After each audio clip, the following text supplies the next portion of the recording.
Today I'm going to talk about expeditions, and I'm talking about preparing for expeditions. But because the subject is a really broad one, and also you guys all know how to do that already, I think. So anyway, I'm going to tell you some of my experiences. One of them is going to be climbing a mountain. The other one is going to be walking through the desert. And the other one was going through the jungle to an unexplored place. So we shall begin. I'm going to actually start by doing some review, which I'll go over again at the end, but just so that I have some concrete suggestions. One is that before we go on an expedition, to prepare our home life so that we have a happy home to come back to, which sometimes can be forgotten. I think that finding a purpose is good for making expeditions. People like Bruno, for example, he finds these incredible ideas to do and then follows them. So I think that's really helpful to start off. We're talking about not really like, for example, you can sign up for an expedition, a prepared expedition, but to do something where you're devising your own expedition. So I'm going to take you through two of mine today. Everest was a commercial expedition some time ago. And then dream large, challenge yourself. Another thing that comes to mind when I'm thinking about some stories that I've heard about people going on planned expeditions and being told to do certain things. I think we always have to take responsibility for ourselves. So if you're not comfortable going someplace, then don't do it. Even if somebody tells you to, if it's against your better judgment, at least question them. By the way, these photographs are from different places. I should tell you where they're from. This is actually an interesting place. This is the north coast of Greenland. It's the northernmost coast in the world. And I'm standing on the northernmost tectonic feature in the world, which is Kefaloon Island. So I'm about maybe 2 kilometers, and that's a guy named Bob Middleman who's walking back to the coast. Set up and test your gear before you go. This is something that I think is a really good idea. For example, I get a new stove. I'm going to go camping, and I don't test the stove, and usually it doesn't work because I didn't test it. So just setting up your tent, making sure you have all the poles, that's also a good idea. Do trial runs. I think it's good to go out and, for example, if you're going to go on a long expedition, maybe go to that place if you can, do a few days or something like that just to work the bugs out. Learning languages like Per, of course, he's an icon of languages, but of course knowing languages is really, really helpful because, I mean, I've been in places like in New Guinea where I spoke a little bit of pidgin English, but in villages and I couldn't communicate very well, so it's a good way to have some miscommunication if you don't. Another one is, this is a cave in Mongolia. Another one is keeping track of your position because I'm always constantly checking where I am. I know probably most people nowadays, they're using electronic gear, but I also like to use paper maps because if the electronics run out, at least you still have that reference point. But I think it's good to keep checking where you're at. Another one is to take frequent inventory of your supplies because this can save your life. And I've had that situation happen before where we're like a month upriver and we took count of our food, and because we knew that certain people had to go back. Choosing partners with ingenuity. This is also, if you're going to go with people, it's really good. A lot of times that takes the form of guides. Guides have local knowledge, and getting local knowledge, of course, again, I'm telling you guys all stuff that you already know, but local guides are great because they know everything that's going on. So, and also having people that have ingenuity, and typically indigenous people have a lot of ingenuity to overcome problems. And knowing when to turn back is, of course, extremely important. And in mountain climbing, they used to say that the summit is the base camp. You know, it's not so important to get to the summit, but it's important to come back alive. So I think it's all about landing safely back at home. This is actually a rock wall in Utah, and it's a Dinosaur National Monument. And my friend Per told me this saying, which I think is very appropriate. Man makes his plans, God laughs. So I'm talking about mountains, deserts, and jungle. I'll start off with the summit of Mount Everest. I got to the summit of Mount Everest, and it was blowing very lightly. It was a beautiful day. The sun was out, and it was the most you can imagine looking down. I know some of you have been there. Looking down on the highest mountains of the world, which I never expected to be there. It actually wasn't my goal to go to the top. I said, well, I'll go if it works out, but I'm not going to kill myself to do it. But I was there. It was a beautiful day. The weather was good. And this extreme feeling of exhilaration informed me why we do expeditions. Why? We do them because they transform us. It's like we're getting another life, a better life. And I was there and thinking back about how I got there. And it started with my first real expedition when I met Dr. Boise Day from UC Berkeley, and he was going to sail around the Pacific Ocean. And I asked him if I could be a crew member on his boat, and we sailed down to New Guinea in a 43-foot ketch with 5 people. So I got off the boat in New Guinea, and I went to climb Mount Wilhelm, and then I did a trial hike to Lake Kutubu, and then to the end of the Highlands Highway. So this is an example of a trial run, which I think is a really good idea because you work out all the things that can go wrong. That's the top of Mount Wilhelm. So there was early lessons I learned, and I'm talking about New Guinea a little bit because I think it's informative of how to prepare, actually. But they may seem a little bit off point, so anyway, please bear with me. Wantok, which is the community system they have in New Guinea, assertiveness, humility, calm, animism, and status structure, and benefits of overcoming adversity. So the first thing is the Wantok system. I don't know, maybe you're familiar with that. This old guy, I was sitting on the side of the road at the end of the Highlands Highway, and he came over, and he had 4 sugarcane, and he opened them up on the ground and untied his batch, and he handed me one of them. And I said to myself, wow, this is of this guy's wealth. And this is how it was there. You weren't, the old system in New Guinea was you weren't judged how wealthy you were by how much you had. It was by how much you had given away. Assertiveness. Of course, the New Guineans were known for tribal fighting. And I learned something there. I learned that you can do anything, just like Bruno said yesterday. You can do anything. You can go anywhere, but there's one rule. You have to defend your actions. Humility. So I got my MBA, I sailed across the ocean, and I thought that I had things together. And the more I got exposed to the people in New Guinea, I realized that I really didn't know very much. And I was in this place called Wava, and there was nobody to take me to the next village. And then Tilat Nan came one afternoon and said he would take me, and he brought his friends Hapom and Taleng. So we went 5 days through the forest together, and we would be walking along, and suddenly they all had their bows and arrows pointed at a possum, and I didn't even know what was going on. And I realized these guys they have an encyclopedic knowledge of their environment, calm. So when I went to New Guinea, I was afraid of the forest. And then I observed the people, and one night I got out of the hut, and I walked. There was a symphony of insects, and I walked barefoot. And I realized, of course, it's dangerous. Not exactly that place, but forests can be dangerous. But the idea of walking in the night through the grass informed me that the forest could also be benign, animism. So whether it's in Nepal or over the world, people either still practice animism or their social structure, even sort of in their DNA, they still believe that inanimate objects and animate objects have a soul. And this is something I think it's important. The way that I look at the world is that everything is important. Not just humans, not just animals, but everything is important. Rocks are important and should be treated with respect.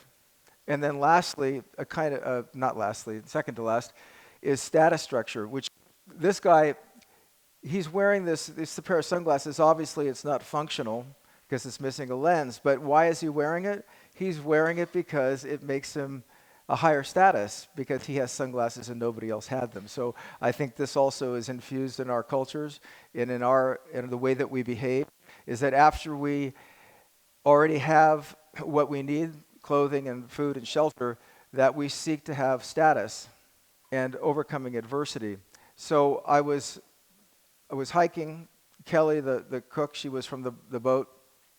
She was with me a lot of the time in the forest, and we were lagging behind. There's two guys that promised to take us to the next village, and they just took off. They had our food pack. So we were in the forest. It started to rain. It was getting dark. We couldn't find the trail, so we spent the night under the tarp. And then the next day we got down to the river. We had made hot honey water because all we had was honey. And we were deciding what we're going to do because this is a place where there are no people, very few, maybe one person per square kilometer, something like that. So we ended up deciding to trace our way back to the previous village. And, of course, we found it.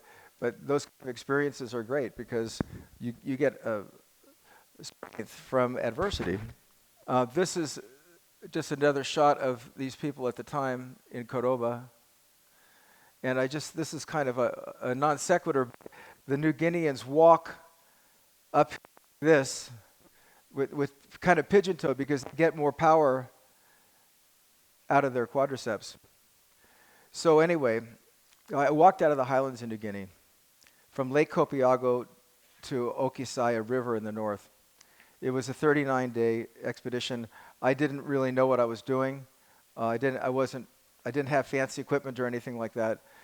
But 2 days into the hike, we came upon this gorge. It's called the Strickland. I didn't know how long this was going to take to walk out of the highlands. But I did know that there was nothing there. There was no cities, towns, villages, roads. And it was mysterious. And I had this amazing feeling sitting at the edge of the Strickland Gorge. Because when you're in the rainforest, you really don't get many views. But this was a big gorge with a view.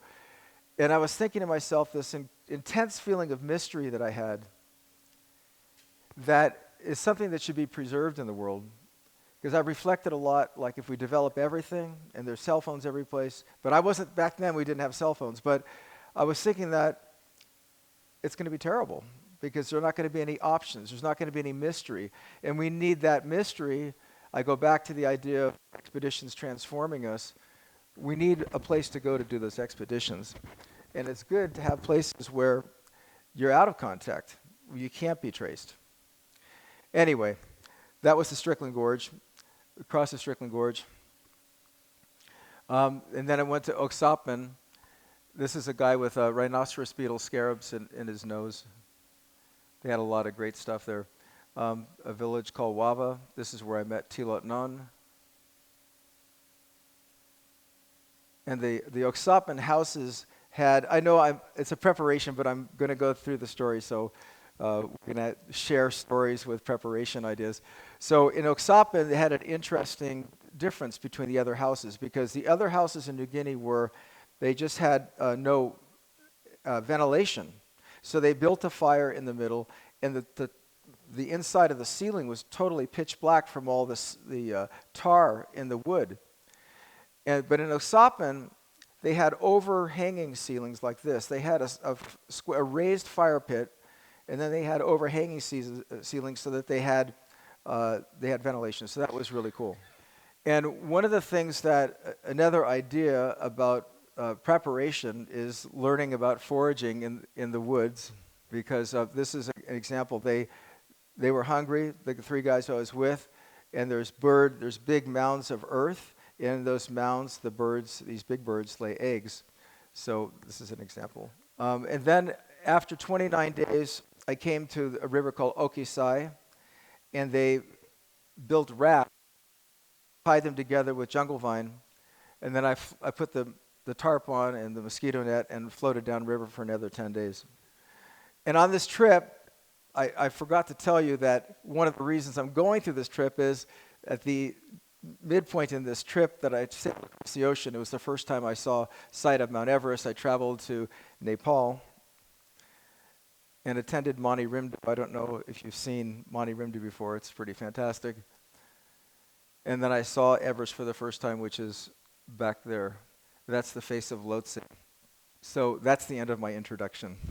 So this is Aconcagua, the highest mountain in South America. So I'll go over a few dangers, which you already know as well. But one of them is frostbite. maybe it's not obvious how quickly it can get you. James was at 8,500 meters on the second step. He told me that he took his glove off for 30 seconds, and he ended up losing the tips of his fingers from that. So it's extremely dangerous. Another one is this hypothermia, cerebral edema, pulmonary edema. So if you have these things, especially the edemas, the solution is to descend. One of the things about hypothermia is if you're wet. So if let's say you're wearing something and you have some sweating and you have a wet garment, it's best to try to take it off. Another thing is that snow hides landmarks. So for example, I took a day hike. We climbed 1,000 meters as a training hike, and then it snowed. And when I came down, everything had disappeared. All the landmarks disappeared. So we should think about that when we're in the mountains, because we might think things are familiar, and suddenly a snow comes, and then we can't figure out where we are. And of course, falling. In this particular case, a guy from Nebraska was at that point where the red dot is up there, and he fell upside down and backwards and started sliding down to the edge of the north face. He caught onto a rock, and somebody found a strand of rope, and they threw it to him, and he was able to survive. So this is the climb from Everest. It starts at Rongbuk. This is on the north side. Most people are climbing from the south side, from the South Col route, and this is the North Ridge route. It goes up. Camp 3 is around here, and then you go up on summit day, and you walk along the northeast ridge to the summit. This is in the winter, after the monsoon, so the mountain's covered in snow, but when I climbed it, it was rocky, and I'll show you that as well. So the first thing about preparation for mountains is training. And training, of course, is not something you just start for a mountain like this a week or two before or a month or two before. I think training is really, it's like a way of life. And I used to, for example, I would run up mountains as a form of training. Another one is study. I think this applies to like any expedition, anything we do. Studying beforehand is really good. In this particular case, I read books on all the different routes and the different dangers and how many people died. Like on the North Col route that we did, 7 porters died in the early 1900s in one day from an avalanche. Weight gain. So I'm about 170 pounds at the time that I left, so I gained 15 pounds, and then I lost about 50 pounds. So I went from about 185 to 135 pounds. So that's kind of good news, because you can eat as much as you want for at least for a short time. Acclimatization, of course, is like the key thing, and the difference between being acclimatized and not is amazing. I'm sure you've kind of all experienced that, but on a mountain like this, it really hits home. So it used to take us 2 days to get from base camp to advanced base camp, and after being acclimatized, we could do it in 1 day. Preparation. So you're going to suffer fatigue, loneliness, fear, and so you have to, and also the question of life and death as well. So you have to be mentally prepared and be strong to get through that. And finally, spiritual preparation. So the Sherpas, for example, they have a puja, which is celebrating, basically asking the mountain for permission to climb it. And I think it's important to face those questions about life and death as well. So this is in the spring. This is in March, and the mountain is windswept. There's not much snow on the part that you're climbing. So the acclimatization routine, it starts at Rongbuk Base Camp, 5,200 meters, and to 5,800 meters overnight, 6,200 meters, up to the North Col, 7,000 meters, and back down to the base camp, advanced base camp, and then back to the North Col, back to 7,600 meters, back down to base camp, and then up to 8,000 meter snowfield, and back to 6,200 meters, and then to the high camp, and then to the summit. So the reason for this, again, a lot of you know this, but as you go higher, you shock your body into oxygen deprivation.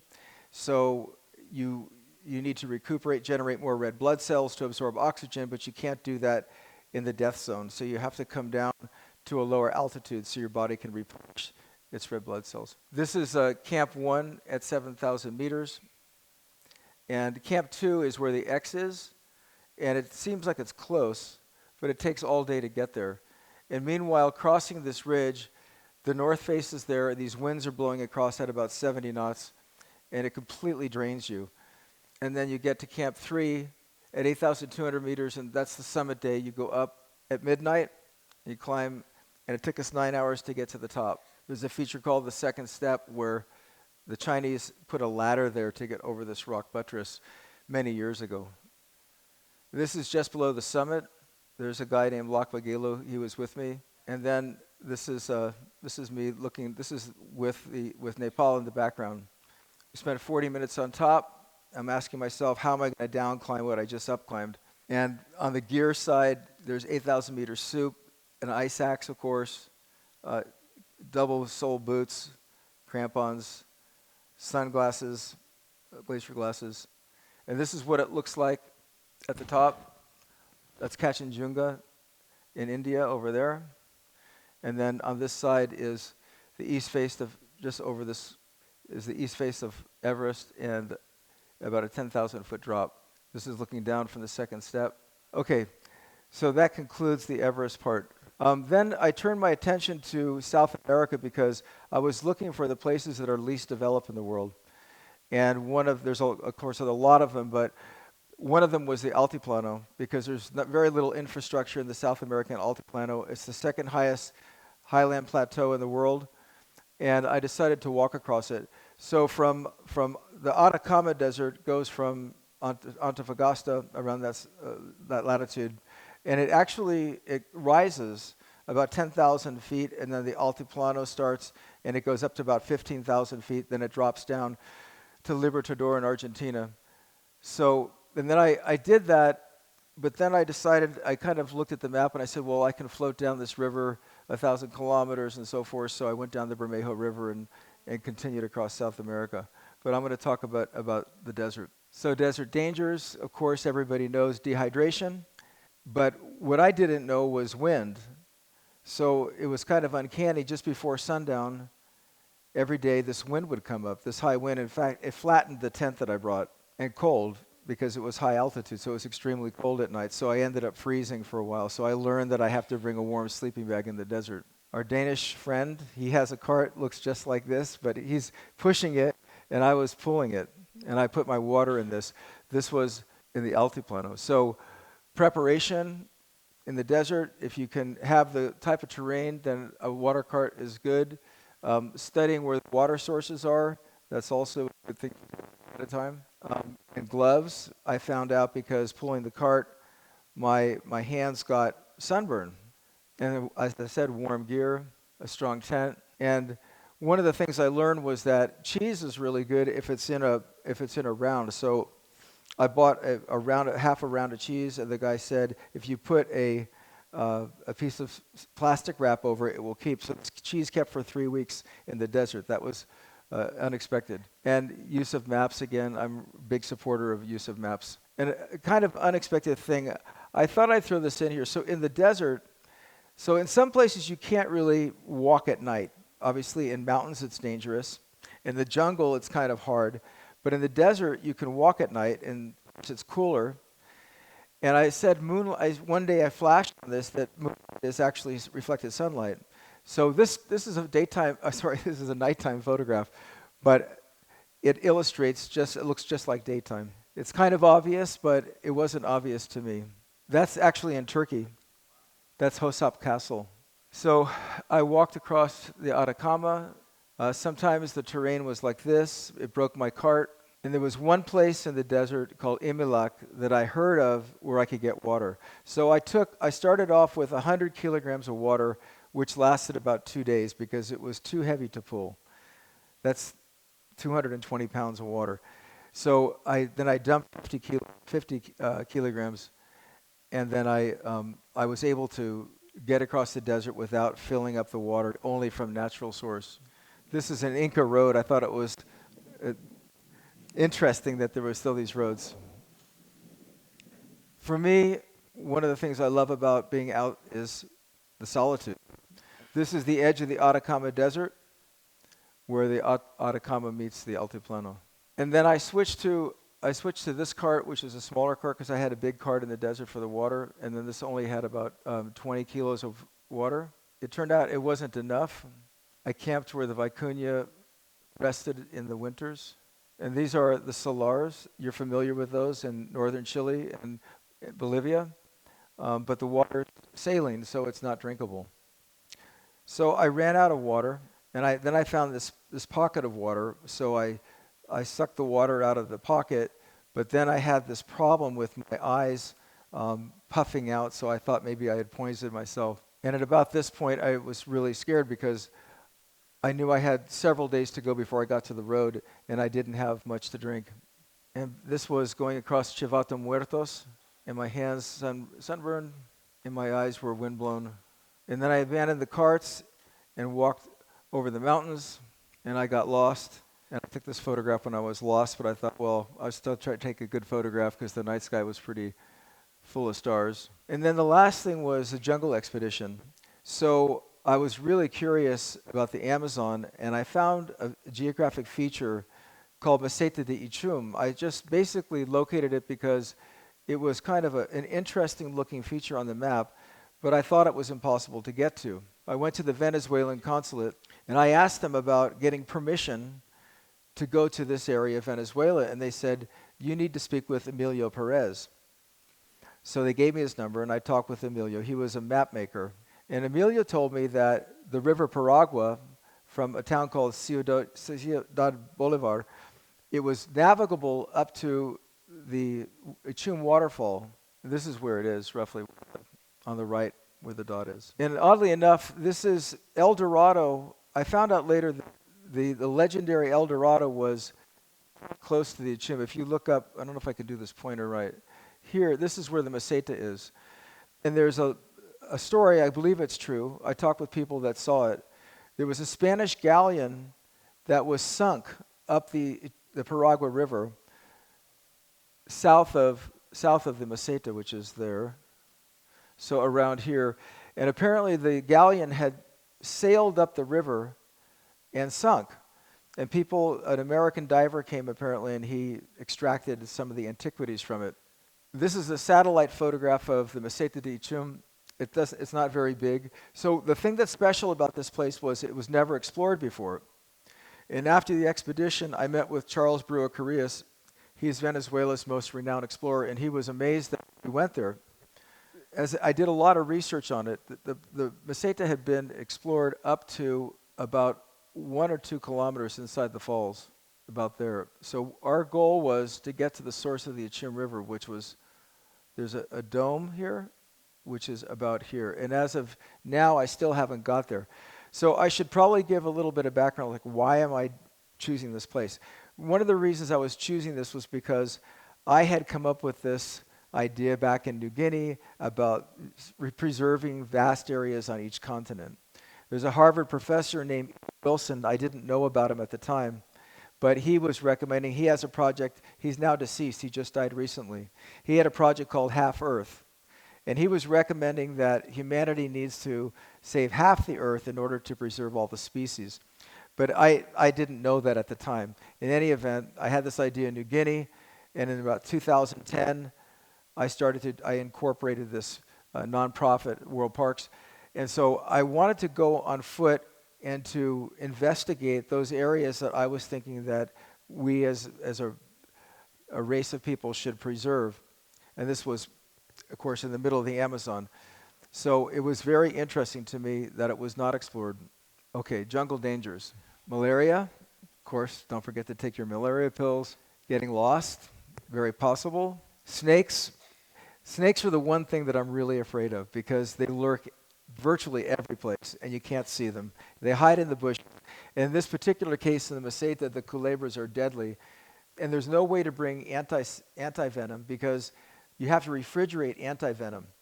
So if you get bit, you've got 4 hours to live. And we were a month upriver, so there was no way we could be saved. There's no way for a helicopter to land.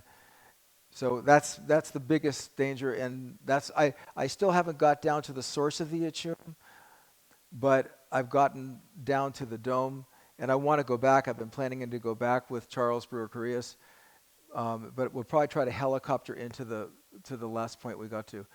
Insects, I'll show you a few of the insects. Jungle fever, you've all heard of.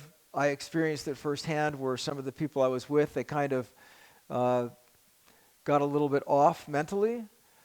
So I think the pressure of being in the jungle and worrying about your survival as a group can sometimes affect people's psychology, so it's something to consider. Jaguars, I don't think are really a danger. I did see one about from here to the screen, no, maybe to the less than the speaker over there. It didn't look at me. It just walked in front of me and leapt up into the forest. But I think they're probably more afraid of us than we are of them. But the Shiriana indigenous people I was with, they were terrified of them.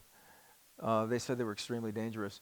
Superstition is another thing that I never would have thought about. But actually, superstition can affect an expedition because the people you're with, if they're local people and they have strong beliefs, then they can react to those superstitions. In this particular case, we left with, there was 3 guys from Caracas, me, and 5 Shiriana Indians, and 4 of the Shiriana abandoned us when we got above Camp 15 because they were afraid that the evil spirit Canaima was going to do something bad to them. And that's also the name of the national park, right? Canaima. But they talked about Canaima as being an evil spirit and evil magic. And actually, some of the people that I expeditioned with have died. And in a kind of a mysterious way, the strongest guy, Janero, he was a young guy. He was extremely resourceful, great guy.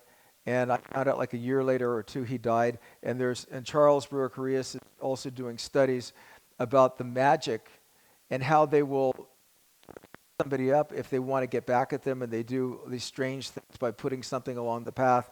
So we maybe don't believe in magic, but when I was in the highlands of New Guinea, there was a doctor there from America named Ed. He told me that he signed death certificates for cause of death was magic. And the reason, he said, was because the people believed so strongly that they were under a spell that's actually why they died. That was his opinion. He was very knowledgeable about, he had lived with the Kalahari Bushmen in the hill tribes in Thailand and so forth. Okay, so the Karapata, the ticks, there's a lot of ticks. We would just remove them. I've heard of a lot of elaborate ways to get rid of ticks, but we would just pull them away.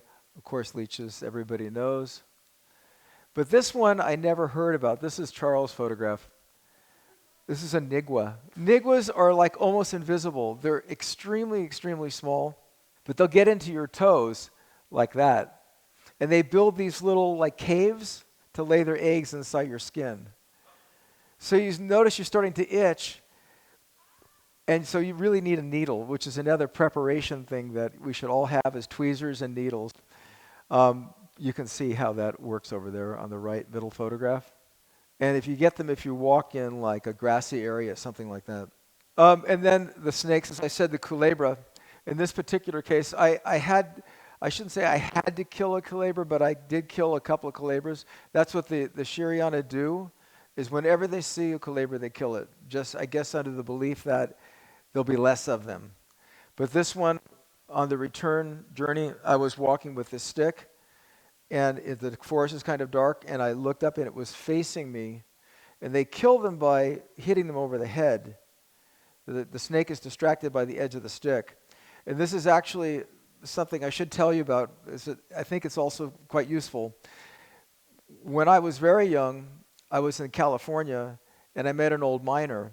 And the miner told me that when they would go to mine silver in Nevada, that they would carry a stick and they would tap in between the bushweed in front of them for rattlesnakes. So on this particular, and I always remembered that. So on this particular day, I had picked up this one of my companions had stripped this palo, this stick, of its bark. And it was so beautiful, I thought, well, I'm going to take this stick, because he had left it behind. And then I saw this culebra. So I ended up beating it to death, and I was also terrified because I didn't want to get bit. You'll see in a minute, Janero almost got bit. This is Carluccio. He's one of my compadres on this journey. Advice: stable partners with Ingenuity, and porters as well. I think everybody would agree it's really critical to choose the right people when you're going on an expedition, particularly a dangerous one. Satellite phone, if you have one. If you have two, if you have a group, that's even better. because if you get split up, you can communicate.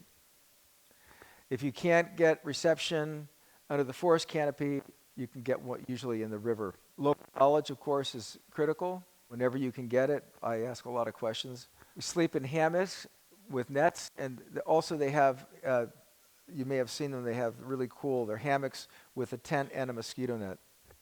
Camp early in the day, because it's hard to set it up in the late afternoon and evening. And again, I come back to maps are critical. And of course, the machete is a way of life for a lot of people on the planet, and they use it for basically everything. And without it, like the people in the forest, they would just not even survive. And of course, malaria pills. So I'll show you a few scenes about our journey up to the Meseta de Ichum. In this particular photograph, we're on the Paragua River. So we transported from Ciudad Bolivar, we transported about 300 kilograms of gear in these 2 longboats, and we had to go up the rapids to get to the starting point of the expedition. And after we got to the starting point, we camped for a week. We're sorting out our stuff and hacking a trail to the first camp.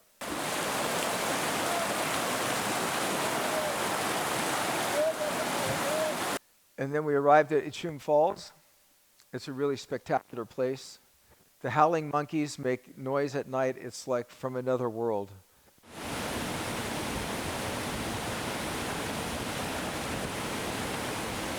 So now you have to imagine this place has never been explored. Nobody's ever gone up inside of it. And our first job was to go over this waterfall. We had to bring all of our gear. So what we had done was, well, I'll get to that in a second, but we had been there 2 years in a row. The first year, we only got 8 days into the Meseta, and we had to turn back because we didn't have food. And I was talking with Michael. Michael Runkel knows about this. But this river is extremely interesting because there's other rivers I've seen north of Manaus the same way, but they're the color of tea. And the Ichum is a foamy river. Wherever there's a waterfall, you get these huge amounts of foam. But the water is very fresh, so you can drink it wherever you go. So this is Emilio Perez. He was the cartographer. He came with us to the base camp. And this was Camilio. He's since passed away. He's one of the local Shiriana. And they're both talking at the same time. Fotográfica y con la secuencia fotográfica y el geotac de la cámara.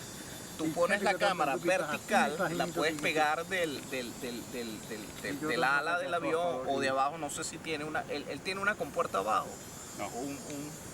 This was one of our first camps in 2013. That camp was later invaded by pigs. And so this illustrates a couple of things. It illustrates the usefulness of a machete, and it also illustrates the ingenuity of the people you go with. So what happened was the river was like this, and we were walking alongside of the river, and we came to a canal. Almost no hesitation, the Shiriana started hacking these trees down. They were balsa trees, and they hacked the trees down. Then we tied them together, and they built a winch like that, and then hauled the trees up over a hillock and then down, tied them together, and then we floated across. And they also used this raft. There was some array trees. It's a cashew nut tree with this really super fragrant fruit. You can smell it like from across the river. And they were going over to forage for the cashew nut fruit. And Carluccio and I, this was 2013, we were standing there watching this, both thinking the same thing, which is this river is moving so slowly here that we could probably navigate upriver with rafts because going through the forest was nearly impossible. So Carluccio designed a boat that was disassemblable. I'll get to that in a sec. We needed a boat that could take us upriver, but that we could take it apart and we could carry it up over waterfalls and rapids. So that's what we did. We came back. So this is a typical camp. At this point, there was 9 of us, and they built a house from palos, from saplings. We'd always carry a tarp. It would go over, and all the hammocks would go underneath. So this is the boat. So Telly, one of the guys from Caracas, he built the boat. And I don't know if you can imagine this, how fragile and kind of risky this is on these boats, because the only thing that's giving them flotation is these truck inner tubes. And we had little 2 horsepower motors. We had 2 boats. But if the gasoline from the motor spilled onto the tire, it basically dissolves the tire. So then you lose a tire. So we tested these out down at the bay around Ichum Falls, and they seemed to be kind of stable, and I was assured that these things are 100% stable. So Telly and I went up the first kind of maiden voyage when we're in the upper Ichum. We go out, I've got my camera, we've got the gas canister, and the boat flips. So then we said, well, these are not stable. How are we going to proceed? So we decided to make pontoons. So we made pontoons from the other boats' tires, but we needed those for the other boats. So we later changed them out. We used the gas canisters as pontoons. So I'm coming back to this really important point, which is to go with good people, because good people will solve, with ingenuity, they'll solve problems. And this is an example. So we had these boats. We're in this remote place. We're shuttling. We'd go like 3 guys would go up, 1 guy would stay, 2 guys would come back, gear and so forth. And those are the plastic gas things using as a pontoon for stability.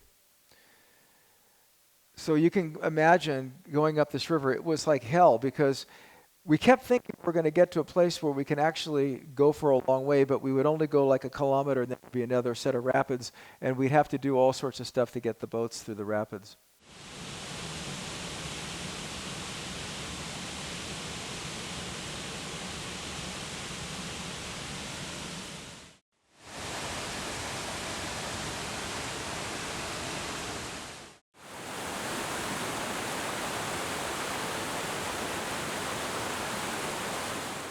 So this is a good illustration of the color of the water.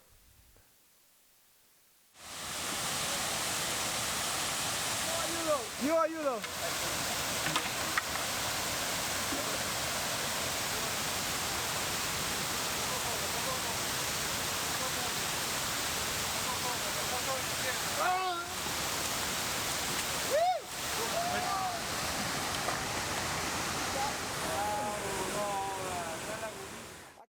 So this was another waterfall about 80 meters high. So it was amazing to see this place. And then we had to get above it. And because I had a topo map, I kind of figured that we're not going to go straight up, but the guys wanted to go. We ended up going up to this rock wall and then having to turn back.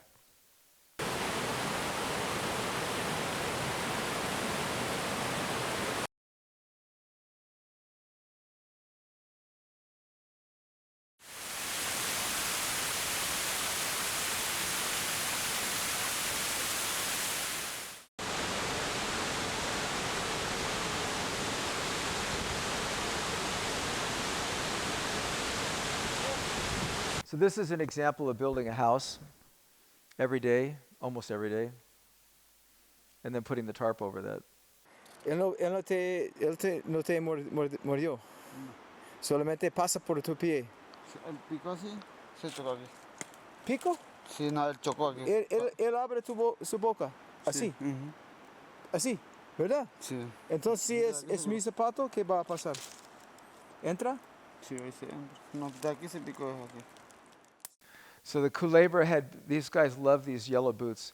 The culebra had bit his boot, but it didn't go through. But I have these like open shoes. So I asked him, so what would happen if it bit me? He said, yeah, it would go through. And then at this point now, 4 of the Sheriana had left. We decided that the other two guys from Caracas had to stay behind. It was just me, Telly, and Hanero, the Sheriana guy. And we proceeded upriver past Camp 15. Again, fighting rapids the whole way. And this is an example. I'm carrying part of the boat. We all shared carrying the boat up through the forest. You can imagine having a pack like that, going under branches, over trees, over rocks, all sorts of stuff. It was quite challenging. And then we assembled the boat again. And now we have all of our gear on this little tiny raft, this unstable raft. And then we got to this far point, and at the top of the dome, the north side of the dome, in the middle of the meseta. And also on the way, not long after that, actually right before that, we discovered this insect. This is Bactrophora dominans. It's the seventh specimen ever discovered. It was never discovered in Venezuela before, so a paper was written about that. But that also was, I mean, preparation-wise, you're probably not interested, but I had brought alcohol with me to preserve insects just for this purpose, and then this paper was written about this insect. So, general conclusions. I'm going over a little bit of repetition. Prepare home life before you leave. I'm real heavy on maps. I think that it's a good idea to have paper maps, not just electronics. Satellite phones. Don't do something you're told to do unless it matches with your own judgment. At least question it. 4-season tents are a really good idea. I a lot of times use 2-season tents or 3-season tents and regretted it. So if you can afford the weight, a 4-season tent is always a nice thing to have. Test your gear, learn languages, do trial runs. Keep track of your position. Take frequent inventory of supplies. Choose partners well. Know when to turn back. Also, from all the experiences that I have, that going to and from expeditions always involves dealing with people, is that being kind, generous, open-hearted towards others. I'm sure all you guys are great. You're all like that. But it's something that I think also is like a protector. It protects us as we're traveling when we're kind. And again, it's all about landing safely at home. Okay, that's the end of my presentation.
So we have some time for some question and answers very quickly. Moving along. Thank you. Pia Cochin right here. Okay, wait, you get Yeah. the mic is coming right here. Yeah. We'll give you two, Pia. Give you two. Hello. Hey Jeff, thanks a lot. That was super cool. Thank You didn't say what happened in the desert when you ran out of water. Well, I found a river. I found a saline river because they're salt, but I was able to drink it a little bit, and I was able to get to a safe place. So basically, I was very thirsty, but I made it to the safety. Congratulations. Yeah, thank you. My second question is, are you like very organized when you talk about like the inventories and like 39 days expeditions? Like I'm obsessed with organization. Like, are you like that as well? Like how does it go? You plan day by day?